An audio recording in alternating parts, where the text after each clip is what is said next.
Good afternoon, ladies and gentlemen, and welcome back to Tech Showdown. My name is Kevin, and today we have a long-awaited video. This is going to be the R9 290 Tri-X from Sapphire up against the R9 290 Vapor X from Sapphire. So this has been requested loads of times, and I've been really looking forward to doing this showdown. So first up, let's go over the differences between these two graphics cards from Sapphire. Now, they are quite similar. Looking at them from a distance, obviously you'll see the color difference and things like that. But essentially they are a very similar cooler, except the Vapor X obviously has the vapor chamber technology built into its heat pipes and a better heatsink design. So that's going to help, well, they claim it helps quite a bit, and we'll soon find out if that's true or not. But what's also quite cool is they have a PCB component heat spreader. So along the edge of the card, the PCB is extended and one of the copper layers left exposed. An additional heatsink mounted directly to this copper layer allows heat absorbed into the PCB from the GPU and other components to be transferred to the heatsink and cooled by the airflow. And they reckon this feature alone can reduce the GPU core temperature by 2 degrees Celsius, which, every little bit helps. So that's good. It also has better components than the Tri-X with black diamond choke and full solid cap design. So that's going to help for people looking to overclock, but also just will help the reliability of the card. One feature I really liked was the intelligent fan control switch. So this is the switch at the very end of the card. And what this does, if you have it set to on, is that it will only, the center fan of the three fans will spin when the graphics card is below 60 degrees Celsius. So this makes it very quiet. I mean, the Tri-X was already a very quiet card, but it just adds to that. So you have one fan going instead of three, and as soon as the card goes above 60 degrees, then all three kick in. If you don't like this, however, you can just switch it to off, and then it will just work. All three will go all the time. It also has a dual BIOS, which is good for some people, depending on what you're going to be using it for. The Vapor X also has a backplate where the Tri-X does not, and it has lighting effects on the Sapphire logo. So under 60 degrees, it is blue. Then between 60 degrees and 80 degrees, it's kind of this orangey yellow. And then from 80 degrees plus, it turns red. So that was quite cool. It's just good, I guess, for people when you're in a game. If you have a glass panel on your case, then you can just look in and you can see sort of around. Gives you a rough idea of where the temperatures are at. Now, the speeds of these cards have changed slightly on the GPU, with the Vapor X coming in at 1030 MHz to the 1000 flat, or 1 GHz of the Tri-X, and 5600 MHz on the memory of the Vapor X compared to the 5200 MHz of the memory on the Tri-X. So that's going to the GPU, maybe a little bit, but that memory is a decent 400 MHz bump up, so that's definitely going to help. Size-wise, these cards are a little bit different. They're both coming in at 305 millimeters long, so they're both decently long cards. If you have a smaller end mid-tower case, you might need to remove a hard drive cage. The Vapor X is 1 millimeter wider, coming in at 114 millimeters wide compared to the Tri-X's 113. But the Vapor X is a lot thicker. It's a lot taller of a card, so it comes in at 47 millimeters high compared to the 38 millimeters high of the Tri-X. This is probably just to do with the slightly bigger heat sinks, I think, due to the Vapor X technology, but also the backplate will add a few millimeters to it as well. So there's a few differences between these cards. It is quite interesting looking at the two together. The Vapor X does have a more kind of solid feel. That's probably just from the backplate, but they have really put everything into the Vapor X, all the bells and whistles. So let's get into the benchmarks then and see how these two cards perform. So first up is furmark. This is 4 times MSA, 1080p. I run this for 15 minutes. Now the Tri-X scored an average of 35 frames per second.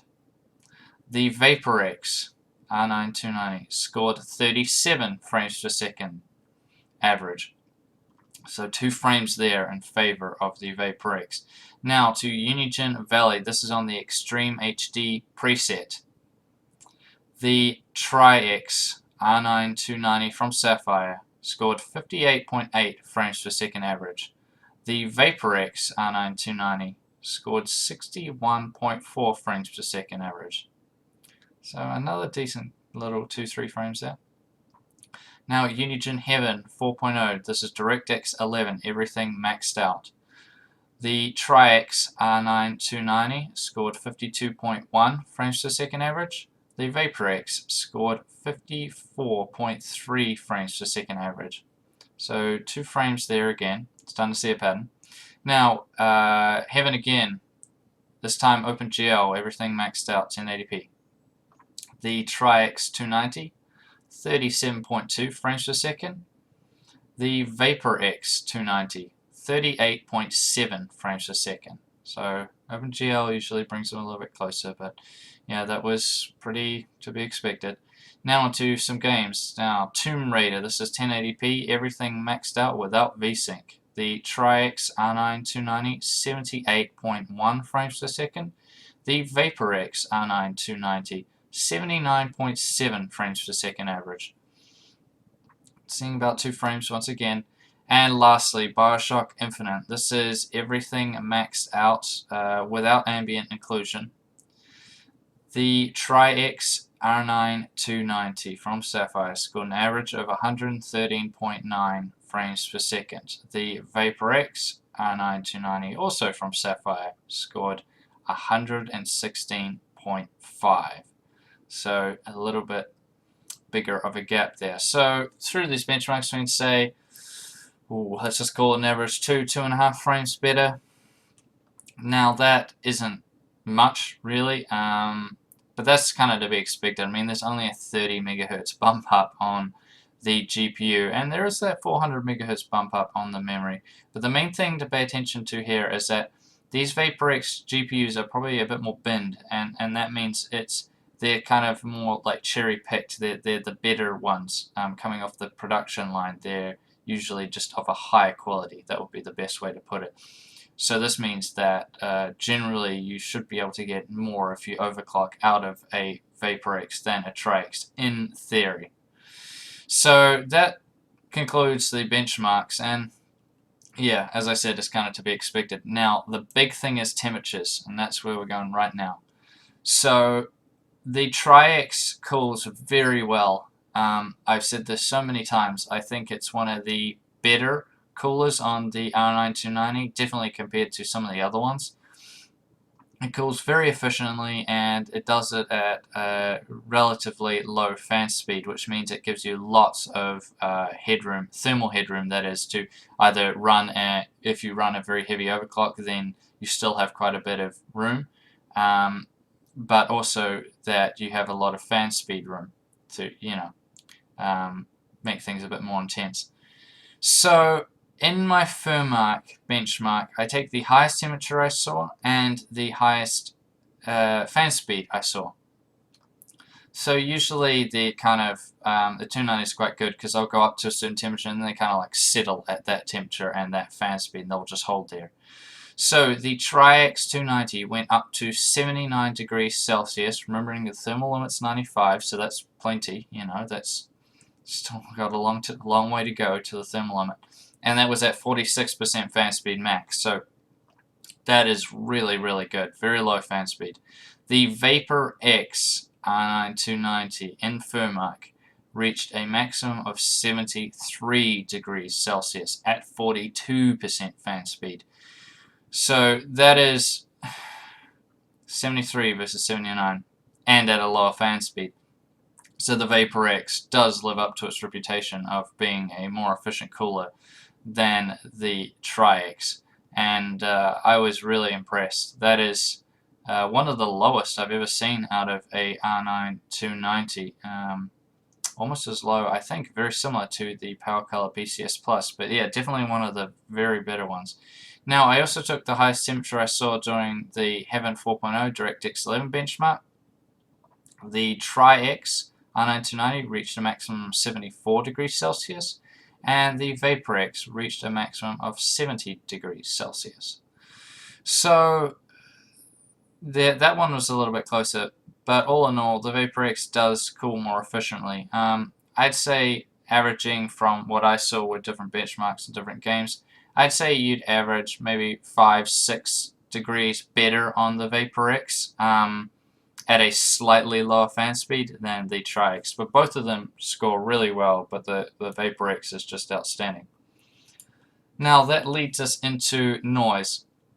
So at idle, both of these cards are very good. Obviously, the intelligent fan control on the VaporX allows it to only be running one fan, but to be honest, they're both incredibly quiet.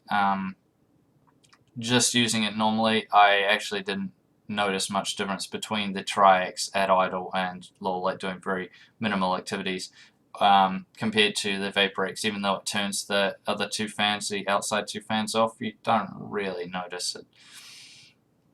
But on load, they were both really good as well. Like in gaming and stuff, without using headphones, you can hear them ramp up a tiny bit, but it's not much. It's kind of just like normal background noise. So they're both very, very quiet, but I'll let you judge for yourself. So here is the Tri-X R9290 from Sapphire on idle.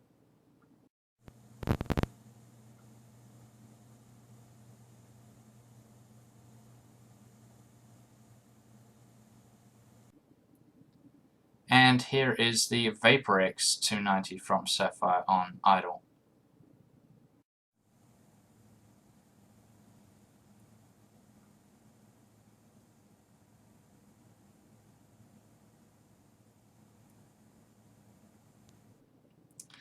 And here is the Tri-X on load. This was during the Unigine Valley Extreme HD benchmark.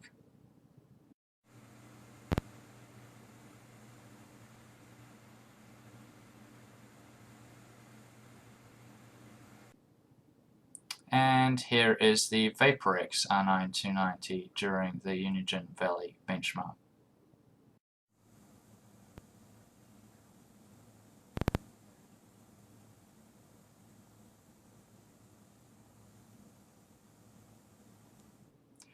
So, you can't really hear that much. They're both very good. There's not much to say here. They do exactly as they're supposed to. They're quiet. The fan speed doesn't ramp up much, and they cool very efficiently. So overall, what am I going to say? Well, it sounds like, in every sense of the word, the VaporX is better. It comes with more features, better components, it looks better in my personal opinion. A lot of people think it looks awesome. The lighting in that, it looks really cool. And, it performs slightly better in the benchmarks and slightly better temperatures and slightly lower noise. But you wouldn't notice much. So, disregarding money cost, then the VaporX wins hands down in every way. It's just a better card. It's got more features. It's just better. That's the easiest way to put it. It's better. However, depending on where you live, the VaporX can come in at quite a bit more of a price than the Tri-X. And so, to that, I would say if you don't really care much about these features or anything, and you don't really, you're not going to go for a massive overclock or anything like that, the Tri-X is still good. This is going to be up to you guys, the consumers, to decide. Is the VaporX with its additional features and just better overall worth that extra money depending on where you live? Or is the cost going to be too much that it disregards, the Tri-X, which is still a really good card, that you may as well just get that because the VaporX is going to be too expensive? That's going to be up to you guys. In New Zealand, for me personally, I think I would still possibly go with the VaporX, through where I bought these cards from, it came in at about 75 New Zealand dollars more. And for that and the additional features, and if I wanted to really go for a big overclock, you could probably achieve, in theory, a much higher overclock on the Vapor X.